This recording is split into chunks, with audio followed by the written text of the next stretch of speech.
introduce our keynote plenary speaker. Dr. Karen Vignari is a strategic innovator leveraging emerging technologies to improve access, success, and flexibility within higher education. She currently serves as Executive Director for the Personalized Learning Consortium at the Association of Public and Land-Grant Universities. In that role, Karen manages a network of universities committed to student success through personalization, and should be no surprise that that's going to be the content of her talk. She also oversees the Adaptive Courseware grant, providing leadership and support to 8 pioneering universities, which are scaling adaptive courseware and introductory level courses. Karen previously served as Vice Provost at the University of Maryland University College, the largest online public open access institution, where she led innovations in adaptive learning, student success, and analytics. Prior to that work, she served as Director of Project Planning and Implementation at MSU Global, Michigan State University, where she helped multiple units leverage emerging technologies and extension, non-credit programs, corporate settings, and international research projects. She has published extensively on online learning, analytics, and open educational resources. She has a PhD from Nova Southeastern University and an MBA from University of Rochester William Simon Business School. And just as a personal note, I've known Karen for many years, and if anybody is a practical, pragmatic, big thinker, innovator, if you can put those pieces together, it's Karen. So I would like to introduce Karen and ask her to come up, and she'll take us through some really thought-provoking and interesting presentation. Thanks, Deb.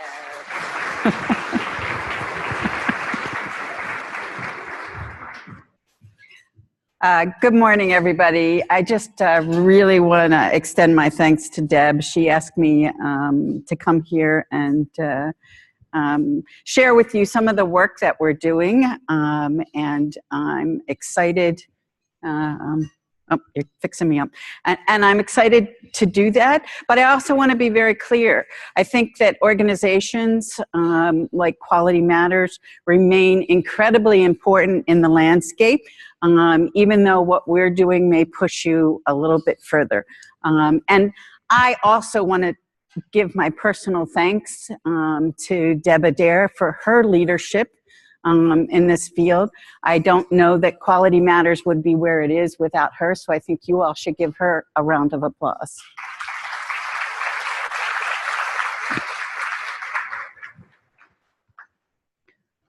Okay, so let's talk a little bit about what is personalized learning.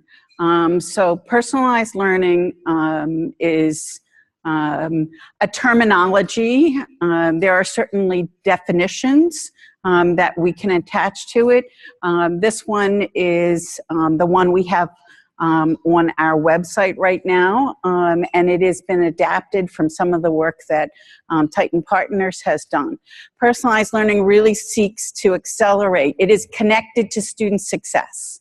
It is also connected to the ed tech investment world that has been literally going into billions of dollars of investment into ed tech tools to leverage both K-12 all the way through post-secondary improvements. And it's about, for us, personalized learning is really about tailoring that instructional environment to meet the needs and skills of individual learners. There are many approaches to personalization, but it's really a combination, and it's a critical combination, which I hope to show you both visually as well as describe, of information technology being in the mix and used very well to make that change, to help us make the kinds of changes we want to be more successful. So let's talk a little bit about personalized learning as a student success initiative. And a lot of this work has been sort of brought to us, pushed on us, and I say us being the field, from, quite frankly, very large funders, and the largest is the Bill and Melinda Gates Foundation. So they have really been pushing the fact that as an industry, we are not successfully serving our low-income and minority students, particularly not all minorities, but particularly our African-American and Hispanic students. And that if we have to think about personalized learning as student success, we have to begin with sort of this foundation of information, right? Like, what do we know about our students? What's in our systems? And so most of this has been driven from analytics, right? And these big, large, new, analytics companies, companies like Civitas Learning and EAB and PAR, which was a grant-funded program out of the Bill and Melinda Gates, and has actually been bought by a for-profit called Hobson's. And all of those began to show us ways in which we could begin to think about data differently. And it isn't just the data that's important. Eons ago, I taught, before it was even popular, I taught customer relationship management in a master's program called service management, right? And CRM was never about just the technology. It's about the change management, and it's about the process. And for so long, organizationally, we have been distributed, decentralized. And that means there has been some beauty in that design, but there's also been difficulty in understanding a better comprehensive view of our students. So what the analytics work has really helped with, by far, we started using these analytics products, and not the ones I mentioned, but a few others, around recruitment first, right? So let's get more sophisticated at recruitment, because recruitment is very expensive, right? And then let's make sure we're enrolling students. And we like to think about the cycle, right? We're enrolling students who are likely to succeed, but that's a problem for us as well, right? Like, so if we think about being a very good school and only picking students who are likely to succeed, we are not helping those low-income and minority students also get better. So recruitment was the first area, and then it came quickly to both financial aid and to student advising. So those quickly added value. Well, they actually helped universities begin to think, all right, for advising, what do we need? And we got to degree planning that way, right? Like, so we have a lot of technology tools that help our students move into degree planning. And now we've moved into sort of the academic arena, which is extremely complicated, as you know. And teaching with information technology is very, very difficult, and how we do it well. So I think some of those examples that are important and probably easy to think about are sort of the work that was done around IPASS. That was the integrated planning and advising work. That was all for student services. We did a little bit of work there, and I'll tell you about that in a minute.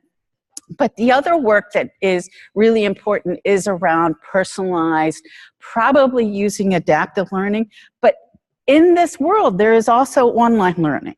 Online learning belongs squarely in this world of personalized learning.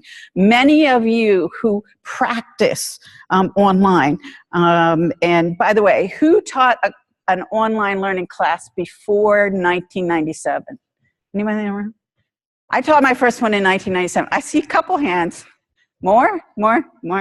A few. Okay, you got me beat. But that tells you how old I am, right? And I was doing that before I was at Michigan State. So there are jobs before that. So I have been a fan of online learning, and I know from my own experiences in the online class that I had a better relationship with my students. I got to know them better, right? So online learning belongs in this space of personalized learning, as does competency-based learning.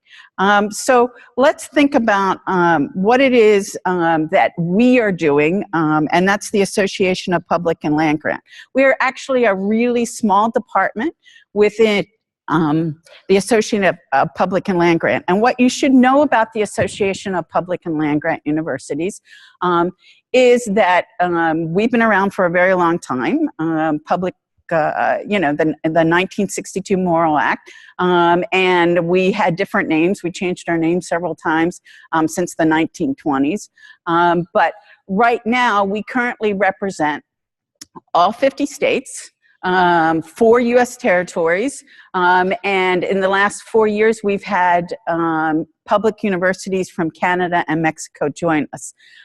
Probably the most important point is that we represent 4.8 million students attending universities at the undergraduate level and 1.3 million graduate students. That's a significant amount of the population attending public and land grant universities. And these universities have started in a way to build access to education. They maintain that importance in their foundation, but these universities also struggle with how they're going to have students they bring in from different kinds of areas, different income areas, different minority groups to actually be successful. So one of the first projects we actually did was an adaptive learning project where we worked with 5 universities on an English composition course. And that's before I got there. I just joined as executive director in August of this year. So those 5 universities, English faculty worked very hard on trying to figure out how to create an adaptive learning course that they could use at their universities, and then we might be able to disseminate across. I can't say we actually found one tool, right? What I can say is we learned a lot about the process, and that every one of those universities are continuing their search for tools. And then we sort of jumped into this work on adaptive learning, and that work included the work on student advising. So with student advising, we created a course, the Strategic Management of Advising, Reform, and Technology, SMARTS, and you can see the lesson list down there. And you also have a link if you really want to know a lot more. But the purpose of this was everybody was starting to bring online advising systems. Everybody was talking about, do we need one? What are we going to do with the data?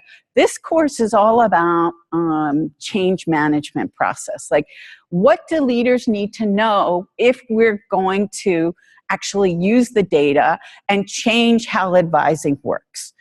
So that course has been running. We launched that in April of this year.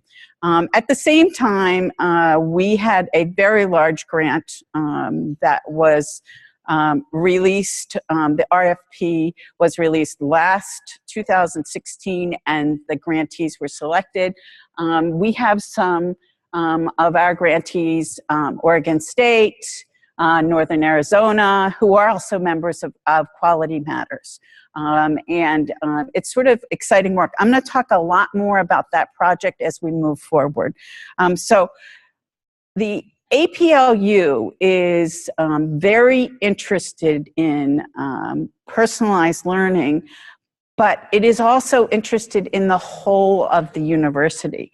So as a department within the association, I still have a very small part of that work. You guys have a much bigger influence in this field than somebody like myself does within APLU. So let's start talking a little bit about what is adaptive learning. Those of you that are probably familiar with this know that, again, the Bill and Melinda Gates Foundation has been funding a group called Titan Partners to do research about the vendors. right? The research has been about the vendors with Titan partners. It has not been about universities and how they're performing at all. It has been about, but in order to do research, they sort of had to come to a decision on what is adaptive learning. And so this particular definition, which I'm actually going to read, is pretty important to set sort of expectations and have a discussion where we're all talking about the same thing.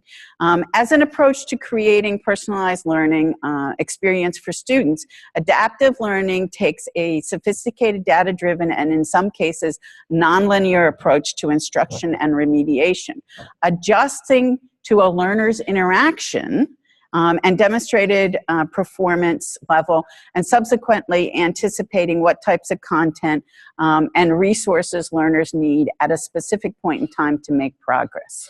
And that tells you there is a system that is using data. Now, in my experience in online, I could use data from my students, but I didn't have a systematic way of doing that, right? Like I had a way of saying whether they're engaging, I had a way of watching the discussions, I had a way of seeing their performance, and I was allowed to have a lot of personal outreach with them. But the system is helping drive that. And what faculty want to know in these tools are, you know, what are these tools basing the system on? Like, what is their models? What are their algorithms looking like? What are they actually pulling together? And what does that mean for us? And what institutions want to know about adaptive learning is how much more is this going to be? How does it fit? How does it integrate? So adaptive learning is pretty complicated for institutions. And we'll talk a little bit why that may be complicated personally, because, you know, we're also thinking about the skill sets that we might not have. One of the things that we know in education, and I think we can go back a little bit when we talk about this. We can think about, in the 1980s, we had this seminal study with Dr. Benjamin Bloom, right? That seminal study was all about intelligent tutoring. Now, the intelligent tutoring was human. You know, it was tutors, individual tutors working with students. What they described in that paper. At the same time, in public, there were tools called computer-aided instruction, computer-based training, intelligent tutoring systems that were running in the 1970s and 80s. And what Benjamin Bloom brought to our attention is, with the support of intelligent tutoring, we could have a 2 standard deviation difference. It is one of the things that is sort of like our holy grail, right? Like, who doesn't want our students to actually perform better, right? Particularly our students, again, who have not been as successful. But we haven't been able to figure out how to do that well. Like, we haven't been able to translate his results into an efficient process at universities. Instead, what we've done, and historically, we've thought about that, you know, we've organized around a course. Okay, we've organized around programs. And yes, there's some push from that around competency-based, right? But most of our organization is around the course. The course is not for one person. The course is for multiple people. And that becomes therein part of the problem, right? Like, education research can tell us that a course doesn't always work for a student, right? So we're actually getting to the point where we know one size does not fit all, right? So now we have to think about things. How are we going to reach those students? And in the past, we have really been very, very dependent upon teachers, faculty being able to do that outreach. And that makes sense, but it's a huge burden, right? So now we have an opportunity to really sort of rethink how we're going to deliver quality that is tailored instruction to our students. So you guys know this. Quality Matters has done an incredible job, but this is often not known, right, to people who are teaching in the classroom, right? They have been given a course. They walk in with their syllabus. They may or may not have a couple of months to prepare.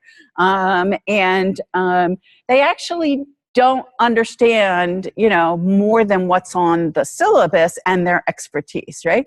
But we know in learning design, things need to be aligned if they're actually going to be effective, right? So we have learning outcomes, instructional content, activities, and assessments that all need to be lined up. Well, one of the really powerful things to me is that you can actually see this in adaptive learning, right? So this visualization, I think you could see it a little bit more in online learning, but that kind of visualization gives us additional ways of helping faculty actually understand that alignment process and when things are not aligned, right? So these products definitely have this. And by the way, when I talk about products, I'm not going to be talking about the one be all and end all.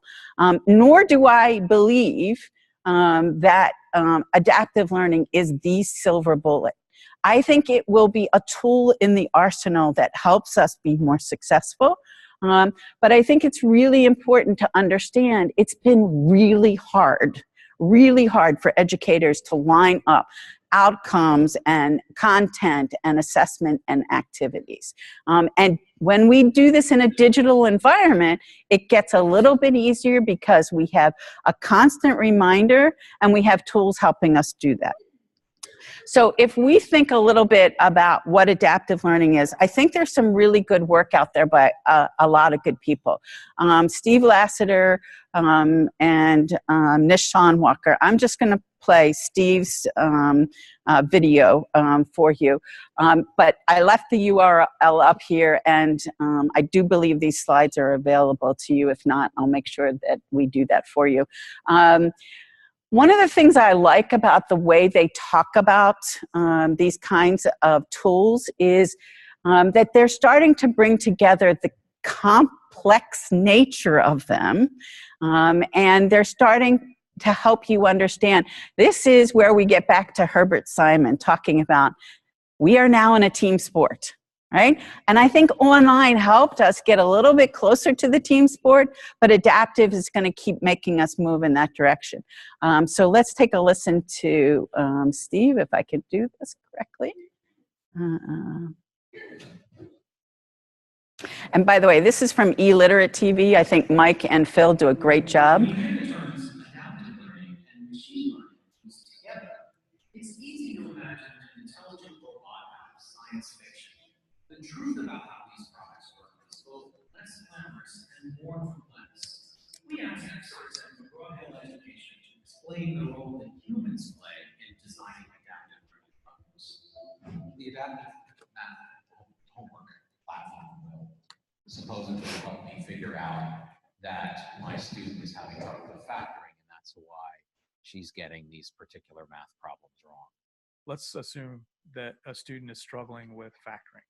Right? A student has to see, or a learner has to see a problem multiple ways at multiple times. So the idea of a formative assessment feedback has to be regular and constant. One of the things that adaptive learning well-designed systems do is Michael's not getting factoring this way, so we'll try something else.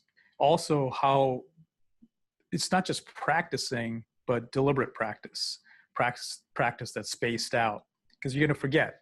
We have to sort of take into account memory decay, things like that. So, the general theme is multiple ways in which material is presented to you, and it adapts based on your response, and also multiple times, how we sequence it out, and so on. Can the platform get it wrong? Can it tell me? Absolutely. Okay. So this is, again, where the convergence of adaptive learning and learning analytics is going to make this environment more powerful. It's work in progress. We start off with a number of theories. Memory decay is a good example. Can you explain what that is? Yeah, this goes back, the theory about memory decay goes back to over 100 years. The idea is that if I see something once, I'm not going to remember it, and it decays exponentially. So a lot of work has been done in how do I present material in a way that people can retain it. There are theories about that, and when we design these systems, our starting point is theory. But what makes it into a science is we start to collect the data, what's working, what's not working. Does memory decay in reality match what's in theory? And also different learners learn at different rates. So this is where we're trying to merge theory and practice. And just building on Al's point, this is why the AI and the technology is critical, but the curation of the learning experience is equally, if not more, critical. So we start with a base map of how concepts are related to each other, and we build probabilistic relationships or proximity relationships, so that if we're in factoring, we have relationships to other learning objectives or other points of knowledge that we believe have a support, a scaffolding to be able to do this. To Al's point, we start with algorithms, and they're tunable algorithms. It's because of the iterations in use and tuning and the review by subject matter experts, both learning experts and domain experts, that the product gets stronger. So what we're unable to do, and I think what Al and Matt and I don't subscribe to, is there isn't Hal sitting out there who can just do this, right? We're not there in the state of the art of machine learning yet. And I don't know if we ever get there. I can't look that far out. But what we do know is if that you have a well thought through design and test methodology in concert with well thought out algorithms based on academic research, we can do good. But it is a systemic approach, and it requires really dedicated people to design, not the technology, not just the technology, but actually the learning map. And it requires a highly instrumented experience so that not only the student and teacher are getting feedback, but we as product developers are getting feedback to continually tune. Would you agree with that? Yeah, absolutely. So just kind of the PowerPoint here and talk a little bit about, even though I'm not going to play what niche is, I would encourage you to actually go see Dr. Sonwalker's video. He actually has a whole series and all of it's pretty good. The thing that niche really brings to bear in his 10 principles is how much more content, how much more assessment, the variety of those kinds of assessments. Like, we are a very text-based kind of proficiency in online learning right now, right? And these adaptive tools allow us to use a lot more rich multimedia content. And I know we all struggle with how to make those things affordable, but it's really important to start thinking about what that means when we move into adaptive learning. If it's going to be successful, we're talking the number of content resources increasing pretty dramatically. I think that's important to think about because we're not going to be able to do this well everywhere. As was mentioned in the McGraw-Hill, and you will see in other tools that we talk about today, the Quick Framework and others, that there is usually learning science behind all these technologies. Now, whether or not that learning science presents itself clearly to you or whether or not it is proprietary depends on the company and the company's orientation, right? But most of these tools are built with one or multiple of these kinds of learning science.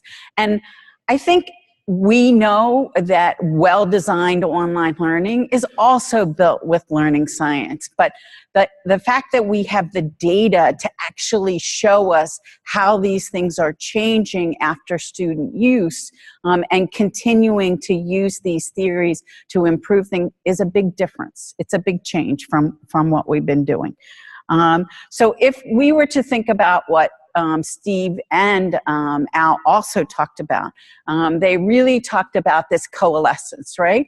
The coalescence of subject matter expertise, the adaptive technology or the adaptive technologist, and the learning design. And I think it's critical for us to begin thinking about how we may have to make a larger circle of team. You know, the team may need to get bigger if we're going to do this better for some of our students.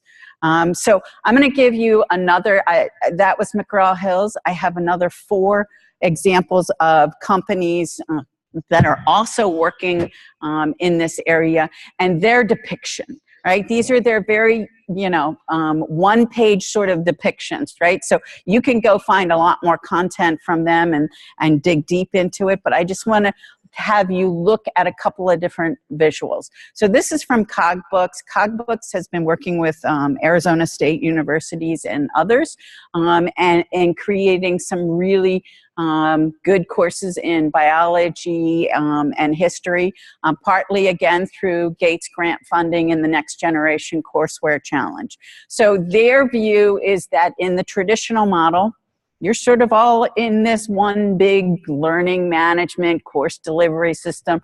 All the content is brought to bear, and then it all is pushed out to students. They all see the same content on a regular basis. And I won't disagree that some learning management tools can be used differently, but they don't usually have the same power that adaptive learning. So their argument is, if you just add to a cloud-based adaptive engine. That is what their tool is, their basis for this. That content is now going into their cloud-based adaptive engine. And after they have some information from the students, then each of the students is getting a different pathway. Now, it could be that a couple of the students are on the same pathway, but it is much more individualized for them by the questions that they're asked, by the responses that they give, and in that process. So that's CogBooks. Okay, so here's Dreambox.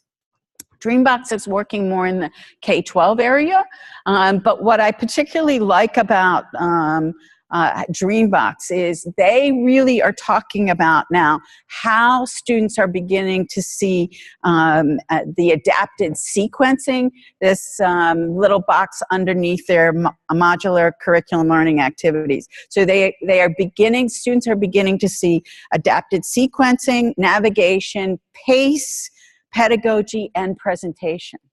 And you've got all of those things changing at any given point for a student. And the way these systems learn is when that data is fed into the student database, the dashboard, then it's also fed near simultaneously into the cognitive model and data analysis. So you're getting a constant update and learning by the system. So the system is learning, and it's feeding new information to the students. It's also giving very important dashboard information to faculty. Now, how faculty use that information is also very, very critical. And we'll talk a little bit more about that in a bit. So here's another depiction of a course in Realize It. I particularly like this one as well because it helps us, what I was telling you, one of the valuable things I think is coming out of adaptive learning is this visualization of your course map, right? Like you guys, again, experts in online learning are mapping courses. I saw some posters out there that talked about course mapping, right? You are mapping them, but many of our fellow colleagues in this field are not doing that work. They have no content. They have no conception of what their course looks like laid out. And what this tool allows you to do, again, it's a platform, is bring in your content, and your content can be from your own ebook, it can be from OER, it can be from content you've done over the years. And it actually helps you see how it is connected, whether it is linear, whether it is nonlinear. And there's not a right and a wrong in linear or nonlinear. Like, we have plenty of survey courses that don't have to be connected in a linear way. But math, if this was a math course, we might say to ourselves, well, maybe there's a reason why the students aren't getting this, because it's not connected to another node in this area, right? So these kinds of visualization tools help us. This is very high level, so it doesn't really take you into the multiple pathways, but it may help you understand that when you have one content, you may need to have very deep content for those students who need remediation, and then you may also need to have a pathway where the students who are very bright can actually move ahead faster. And that's a huge opportunity. The last one visualization I wanted to show you is from Khan Academy, right? So most of you probably know what Khan Academy is. This visualization is pretty hard to see on the screen, but these, the one thing that I picked on was types of statistical studies. You can go into their dashboard and pick any kind of content. And what that content will show you is, where is it mapped to? Like, remember, this is Khan Academy, so it's pretty open. Like, people can use it as they want to. So where are faculty going? Where are teachers going? And where do they connect the next dot to in learning? So it's sort of interesting. I don't know why I keep doing that. Sorry about that. So if you wanted to look at Khan Academy, you would begin to see, how do faculty who are using some open content begin to think about these kinds of tools, and how do they make relationships with other kind of content as they're beginning to expand their teaching. I wanted to stop a second and actually listen to a faculty member from OSU. I thought I saw on the program, Susan Fain is here. She's doing something. Anyways, I'm working with Susan, and Susan knows Kathy Blecker-Blees, and I am a big fan of this woman. Hi, Susan. I saw you wave. I am just a huge fan of Kathy Blecker-Blees. She is very critical of adaptive learning, by the way. So you may find that to be a bit of a controversy, but as Deb knows me, I enjoy, debate, because I think it makes us, stronger. We have to have good critique in order to get to a better product or a better future. But Kathy has expertise in psychology. She's been working with an intro to psychology course along with some PhD students. And I'm going to let her talk to you a little bit about what she's learning and what she's not learning, which is also important for the mission I started with.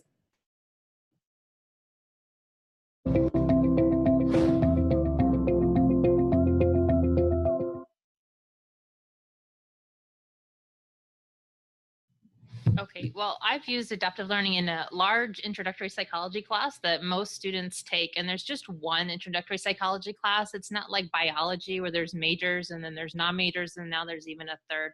Everybody's all together, from the engineers all through everybody.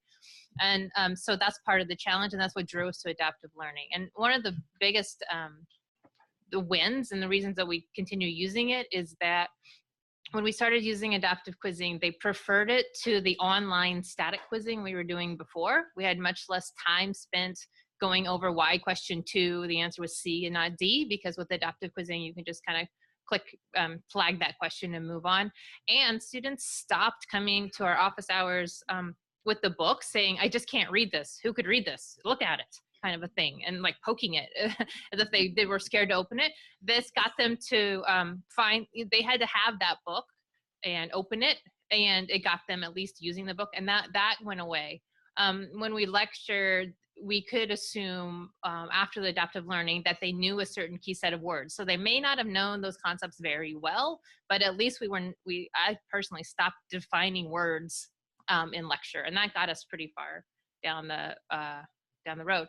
The challenges, and this is what the research that I did comes in, is just really that, like anything else, the stronger students who came in with higher SAT scores used the system better than the other students did. They gained more from it. So that's a challenge if your goal from adaptive learning was to close achievement gaps, because just like anything else, it looks like our highest performing. We have a lot of pre-meds studying for the MCAT. Oh, do they love this product? And they come to me and they say, I use it to find out what I don't know so that I can learn that better. And the students that were concerned about the DFW students, that's just not how they're using it. They're, even despite our very best efforts, they continue to find ways to find low effort ways to get through the system, even though it takes them longer, even though it's irrational in my mind, it still happens. And so the challenge is really defining what the success is. What is the end goal? Are we okay with that system working better for the stronger students? Or was the goal really to support the weaker students and bring them up? Because that's not necessarily what we're seeing as an outcome.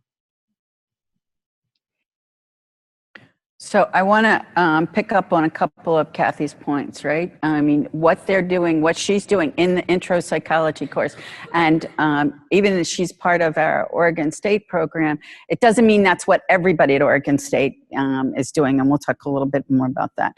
But what she's finding is this is really helpful for learning content. And again, she's teaching an intro psychology course, but it is still more helpful to the successful students, right?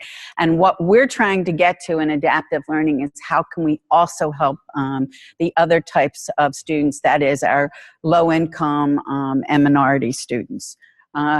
So let me now start talking a little bit about what we're doing, right?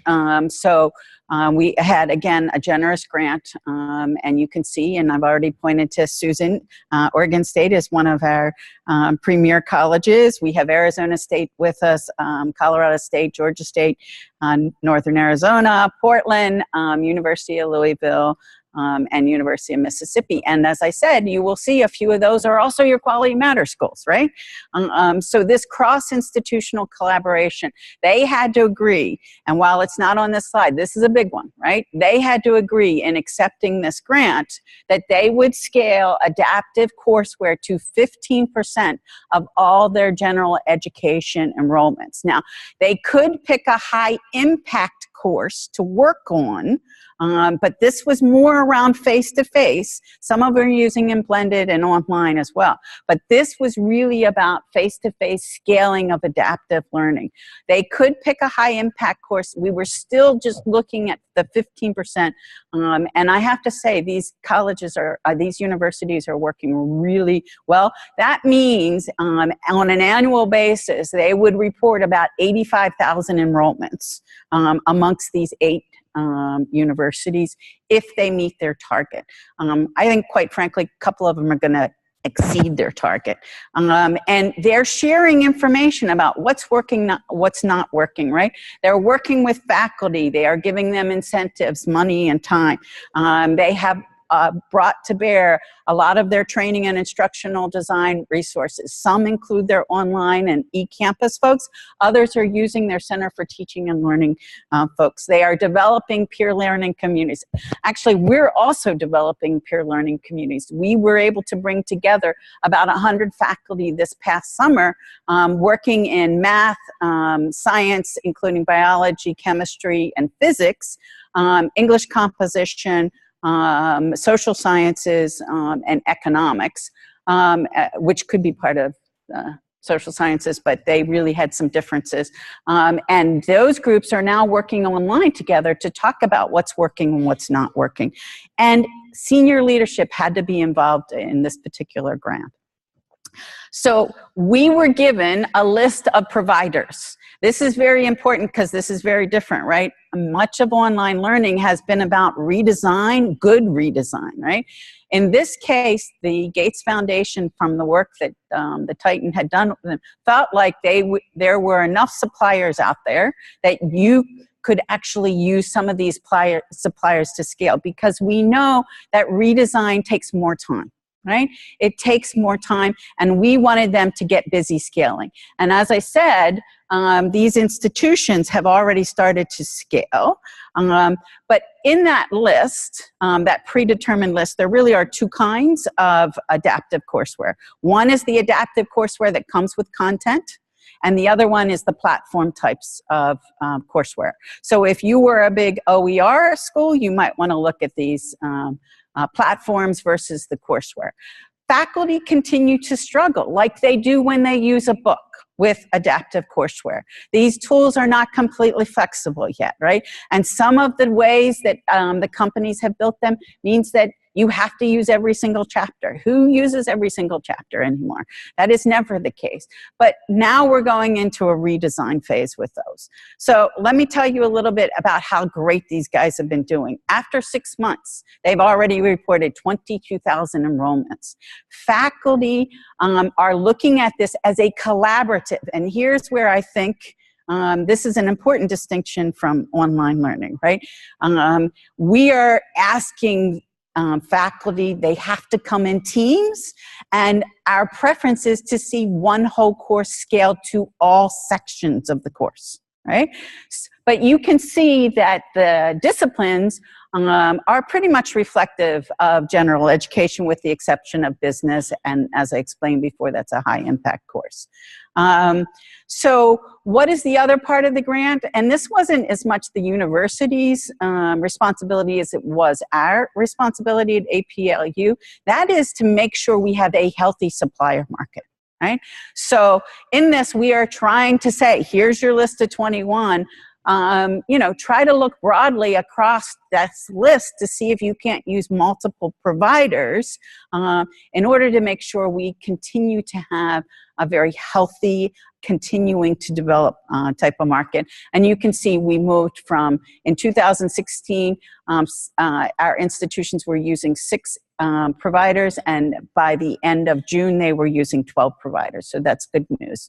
So now I want to kind of flip back over to Quality Matters. I don't need to read your mission, right? You guys know your mission. But I think it's important to sort of think about the mission as we are also thinking about the changes that adaptive technology and personalized learning is bringing, is sort of challenging us with within this field of online learning.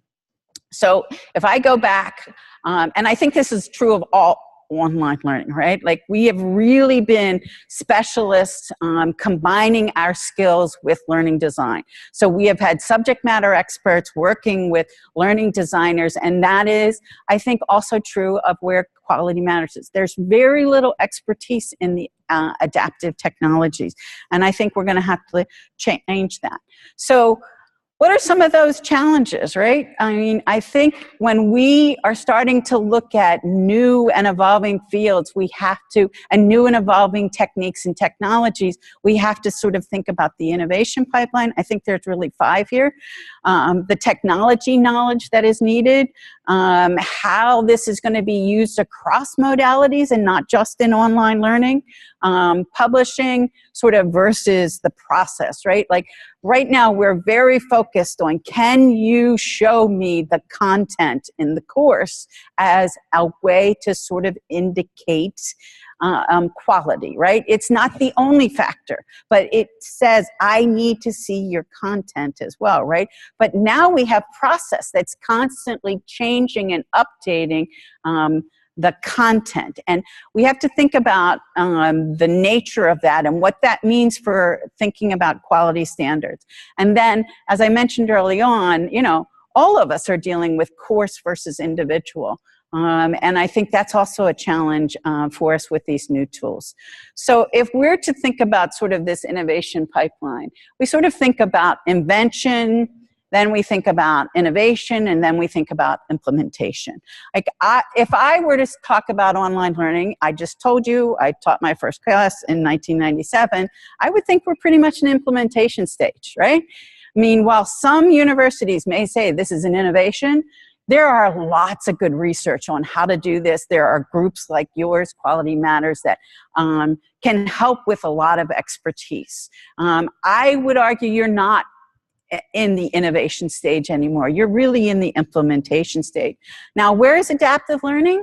I don't know. That we probably will get pretty quickly, given the number of suppliers in this market, to implementation stage. And I'm saying that's about 25. But what I'm bringing up for you to ponder is really, how do you play a role in innovation and invention?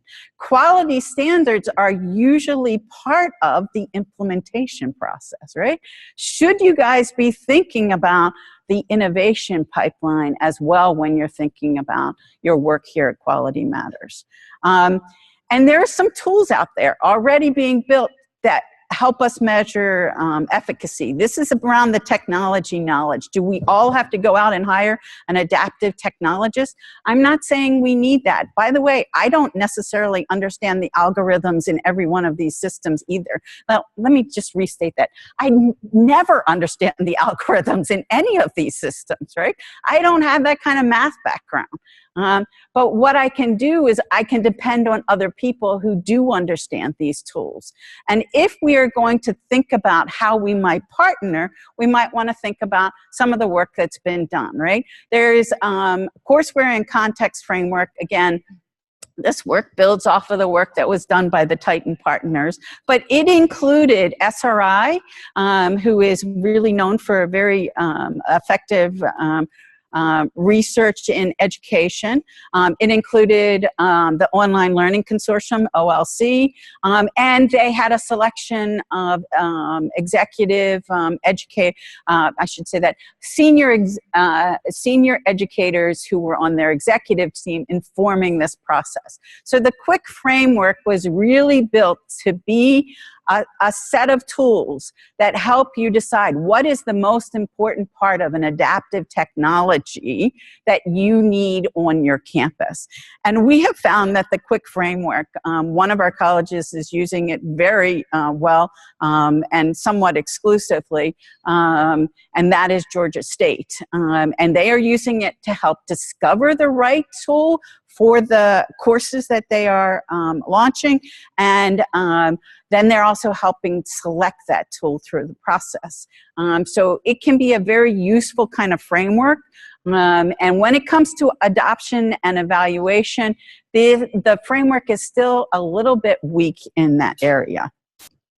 So Titan and the Quick Framework partnered with a efficacy technology management company called Learn. Learn is more well known in the space of K-12, but really what it is it's a platform that allows institutions and individuals to learn about a product suite. So it could be a product suite of adaptive, but it could also be a product suite of other kinds of tools.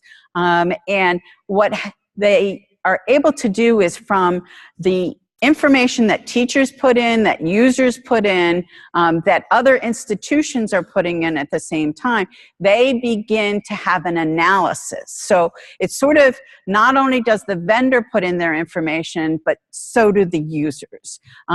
Now, it is paid for by an institutional subscription, and from what I understand, that's not necessarily cheap, but it's worth it for institutions. Like some of our institutions have told me they're using 150 different technology tools. Are all of those working? They really don't have any efficacy sort of measurements around that. And we have to begin to think about, do we need all those kinds of technology resources? So when they partner together, the Quick Framework, essentially, they wanted to make sure there was a place where you could report whether your adaptive learning experience with one of those companies was actually as the companies advertised. So this is some pioneering work, and it could be another way of expanding some of the work that Quality Matters already does. So now we have to think about digital learning, right? We're no longer just online. We're no longer just face-to-face. We are no longer just blended. These adaptive tools can work across the continuum. And I think it's important to remember where the market is, right? So that's why I have up here is, you know, NCES in its last study, which is 2014 granted, I mean, the undergraduate population that is exclusively online, that means enrolled in only online courses and programs, is really only 12.5%.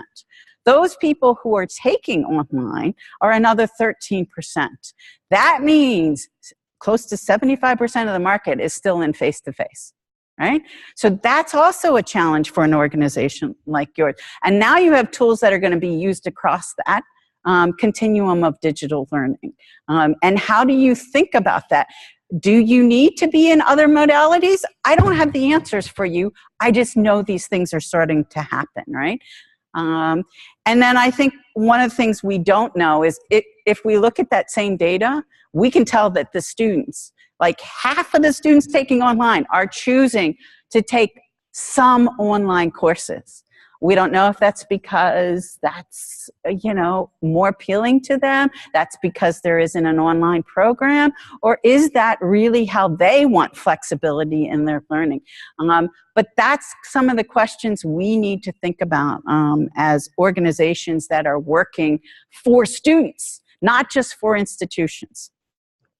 So we started to talk about this a little bit. We talked about how different the in-course process is with these tools, right? You no longer have a static online sort of, you'll go to this work, this work, this work, this work, right? Like your work could look very different than anybody else's. You could be meandering this way, or you could still be following that linear path, or quite frankly, you could be jumping to the end of the path, or you could need remediation.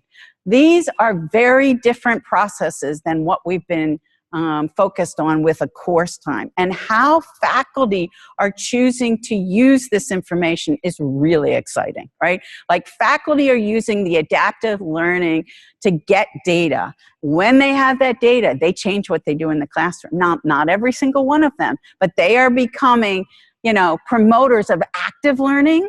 They are becoming promoters of using the data in order to change what they do in the class. And remember, that changes what's on the syllabus, right? The syllabus said you were covering this material. You may actually be covering different material because now you have this whole process of being informed about what's going on in your students, right? So I think we have to think very carefully, what does it mean to have an individualized, personalized process versus a course process, right? And I think you guys are pretty solid over here, and you do really great work being humans that peer review this process, right? You do quality assurance through your rubrics, but it is very static. And these tools are not very static, right? So we have tailored instruction, we have integrated technology, and it is very data rich. So if we're just to think about the static, you know, how things are connected, the course organization remains a bit of a challenge as you're moving into adaptive learning. So I want to leave a little time for questions, but I also want to sort of summarize. I want you guys to know, I really think very highly of what Quality Matters has done over the years.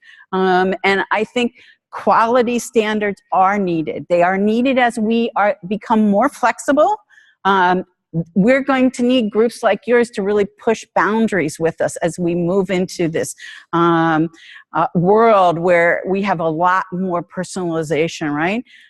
And we really have to think about, are we no longer online, but are institutions better served by being efficient across digital learning, right? Like a lot of our online work has been like this little separate place in the institution, right? Or are institutions better served with a set of technologies that flow through the digital learning process? And I think that's a tough question, right? We have been better in higher ed at having sort of decentralized organization rather than thinking of ourselves as working across all our services. And if you were to think about what happens in an adaptive learning course, if we go back to Steve and his colleagues, we go back to Nish, which you didn't hear, and I'm not sure if this was clear to you from Kathy, the amount of content, the amount of assessments, the amount of information is going to be overwhelming in a peer review process. And I have been told by some people who develop these courses, we could be looking at 100,000 learning objects, right? And how do you do that in the way that you're currently doing that, right? And I'm not saying they shouldn't be peer reviewed, but I'm saying it's going to be staggering if you get into this spot, right? And there's this issue around which is the right technology, right? And I think it's been incredibly remarkable, you know, that we've been able to stay away from. We've been somewhat agnostic with quality standards about the technology used. I don't know if we're going to be able to remain agnostic, because some of these tools are going to work better than others. And my last summary is sort of my starting point, right? This is happening. It's not going to not happen. We are going to have adaptive learning technologies. We are going to go through a period of constant change right now, because some of these tools are not very good, but they're going to get better. And we're going to learn how to use them. And if we think about that, I think that has to be part of how you think going forward. I want to see if you have any questions. This gave us about 15 minutes, or you get a little extra time if you have no questions. So I want to thank you all for being very kind and considerate. I want to thank the virtual audience too, by the way. You sat there really patiently, so I appreciate it. Greg, I saw you going to go to the mic. Okay, I'm going to get a drink of water.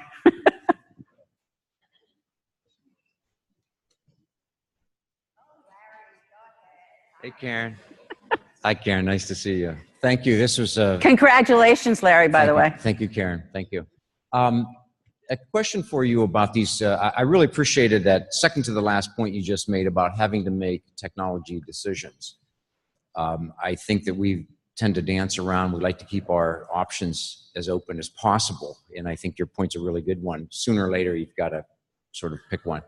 My question is around where AI fits into this whole picture. You mentioned machine learning.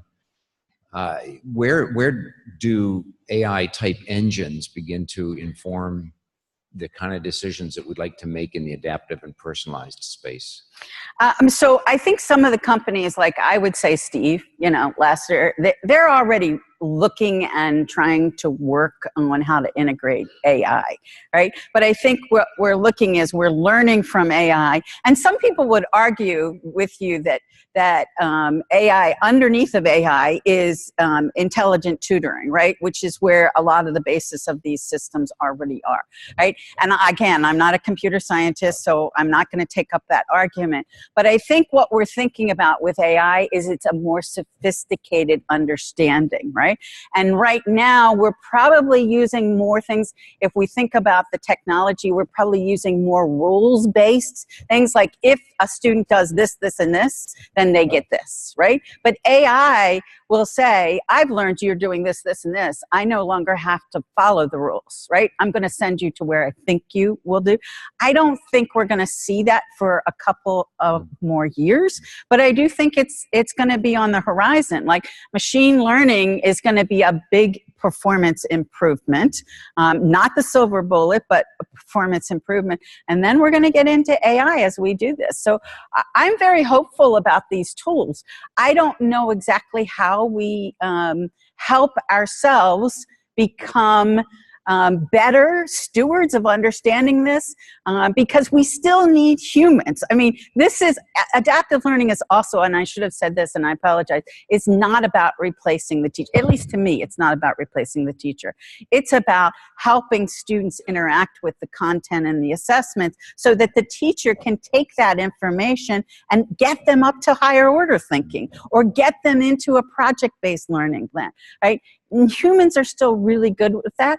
I don't know if AI will ever do what a human does, right? And but I do think there's a disconnect right now in what we understand, and what faculty know, and what learning designers know about these tools. And I think we're all going to have to dig in. Does that help, Larry? It does. I mean, it just is very clear to me that there is a convergence at some point. What I'm struggling with is, you know, when that might be, and what the role of these various technologies, how they will begin to interact. I can't quite get my head around that, but you've given me some good insights. Thank you, Karen. Thanks, Larry. Do we? Okay, hi, so Karen, I have a question about that adaptive learning on that innovation implementation pathway that you were talking about. because especially related to the culture in higher education. And I think everybody here in this room would recognize that sometimes it's difficult even to encourage faculty to adapt QM standards, even though your course can look different, because it seems like it's standardization. And so what strikes me about the adaptive, and you can correct my thinking on this a little bit, but is that it individualizes the course for the student, but it standardizes the course for the faculty. And we have challenges with even using master courses and templates in online learning, right? So I'm wondering what is, when you say the faculty still have a role, what is that, and what happens in this space when funding goes away from Gates in terms of continuing this momentum? Yeah.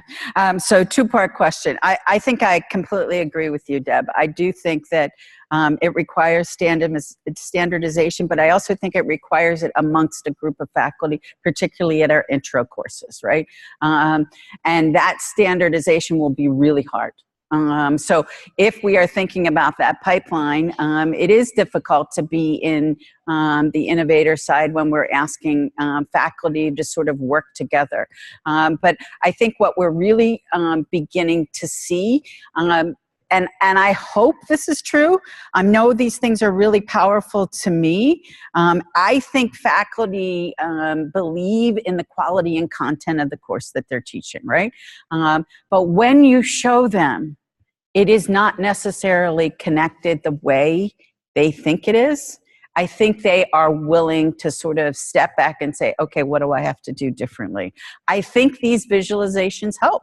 I think templates are still very text-driven, and they're boxes, and they're, I'm not saying they're not well done, but I'm saying some of us are, if you put a map of my course and it's all dysfunctional, it's going to make a big difference. I'm not saying it'll be that dysfunctional, but I think that is a promising area for helping educate both the learning designers as well as the faculty.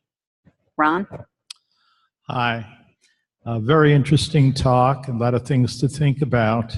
And I've been thinking about adaptive learning in terms of the Quality Matters peer review process and how it would work. And my first reaction was, I don't see how it could work, how you could follow the different pathways in a review in an efficient and timely manner using a small faculty team. And I continue to think about that. But you made a comment that resonates with what I've been struggling with, and that is challenging whether our peer review process could really handle something like a course designed around adaptive learning. But the bigger question for me is, if that's true of our peer review faculty, what about the faculty in general who are doing the teaching? How deeply do they need to understand this? Not just perhaps those who will design the courses, but the army of adjunct faculty who will teach the courses. Frankly, I'm somewhat skeptical that they will have a grasp and be able to leverage their efforts on adaptive learning without a good deal of additional training. Yeah, Ron, I appreciate your skepticism, but what I think we're seeing in some of our universities, and by the way, many of our universities are using instructors, not necessarily tenure line faculty. And some could argue instructors are not adjuncts, but there are more similarities because they're just focused on the teaching. These instructors are actually really, really grateful for the dashboards that are in these tools. And I think there's going to have to be a lot of work on the in-course process. Like, what does it look like to read this? Lumen Learning, who was on our list, is doing some phenomenal work about how faculty communicate to students when they see information on the dashboard, right? Like, there is going to have to be empathy. You're going to have training about what this means. And I think that's where we're going to work with those faculty on that. And I really think, I mean, if you look at somebody like Scott Friedman out at University of Washington, who uses adaptive product, he had been an original author on a Pearson product, but what he's done in the classroom and the results it has for our low income and minority students are really promising work. And I think we owe it to those students to actually explore a little bit on how we're going to change this. And if I were to think about, and I don't know how this would happen for Quality Matters, I really think there's going to have to be a set of sort of partnership with technology or efficacy or something in order to continue this. I think the humans are still important. I'm not saying turn this, you guys should become a robot, right? Like, that's not what I'm saying, but I think you're going to have to think about, you know, how you look at 15,000 assets, right? And what that means. Maybe it's like the IRS, right? The IRS only audits 3% of us, supposedly, right? I don't know what that looks like, but I think it's going to have to be some kind of partnership. The only approach that I've come up with so far that I think might have some promise would be to look at the platform independent of individual courses and what its pathways are, what its logic is, and do an in-depth review of that, and then take certain things for granted when we look at individual courses using that platform. But a long conversation to continue. Thank you very much. I think we have one more. Yeah. Hi. Hi. I have a question related to the complexity of having a course with, say, 10,000 learning objects and I guess maybe some frustration that we're experiencing with these products not being accessible. So yeah. When you have a student enroll in a class who's blind and her peers have access to 10,000 learning objects that she can't use, how do we address that? I think that's a very vexing problem right now. I don't think we have an answer. I think many of the platforms are actually becoming accessible, right? Like the platform itself is accessible. It's the content that goes into it that is not necessarily accessible. And how we change that, I think it's very difficult, but it is actually also important to think about that because what I've seen happen at some institutions is that what they're doing is they're actually saying, faculty, if you want to add content, it has to go through an accessibility check, right? And I think it's helping with process improvement around accessibility. What I guess I would say, though, is I think it's important to think about the number of students who are struggling. And I'm not saying accessibility isn't important, but we also have to balance that with learning outcome and degree completion. So we've got to figure out a middle ground as we're moving forward. And accessibility should be at the table all the time. Thank you. Seeing no more questions, I appreciate those of you that are still here, and thank you very much for this opportunity, Deb.